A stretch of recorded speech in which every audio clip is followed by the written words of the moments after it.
আসসালামু আলাইকুম রহমতুল্লাহ। আপনারা অবগত আছেন যে প্রতি বছর নেই, এবছরে আগামী 24 ও 25শে জানুয়ারি জামিয়া রহমানিয়ার ঐতিহাসিক জলসা।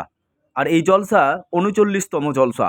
এই জলসায় বিভিন্ন দূর দূরান্ত থেকে ধর্মীয় ব্যক্তিত্ব অর্থাৎ যারা বক্তব্য রাখবেন এখানে আসেন। আর সেখানে ধর্মীয় আলোচনা শোনার জন্য হাজার হাজার মানুষের উপচে পড়া ভিড় আমরা লক্ষ্য করতে পারি। এই মুহূর্তে আমরা দেখতে পাচ্ছি একেবারে সাজো সাজো রূপ জামিয়া রহমানিয়ার প্রাঙ্গণ একেবারে সেজে উঠেছে ঐতিহাসিক জলসায়।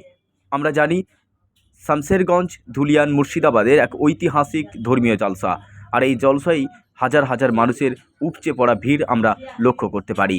এই 39তম জলসায় আমরা দেখতে পাবো বিভিন্ন দেশের বিভিন্ন প্রান্তে, দেশ থেকে বিদেশের বহু জ্ঞানীগুণী ধর্মীয় আলোচনার জন্য এখানে হাজির হবেন এবং শ্রোতারাও সেখানে হাজির হবেন, হাজার হাজার মানুষ অর্থাৎ শ্রোতারা। আমরা শুনব কে কী বলছেন এবং এই জলসা কমিটিরা কি বলছেন আমরা শুনব। আপনারা অবগত আছেন কি জামিয়া রহমানিয়া প্রাঙ্গণে আগামী 24 ও 25 রোজ বুধবার ও বৃহস্পতিবার সে পশ্চিম বাংলার ঐতিহাসিক নজির সৃষ্টিকারী জলসা অনুষ্ঠিত হতে চলেছে। উক্ত জলসায় শুধু পশ্চিম বাংলা নয়, ভারতবর্ষের বিভিন্ন প্রান্ত থেকে ওলামায়ে উপস্থিত থাকছেন। ইহা ছাড়াও ভারতবর্ষের ছাড়াও সৌদি আরব থেকে আসছেন জনাব মেরাজ রব্বানী সাহেব ও সালাহুদ্দিন সাহেব।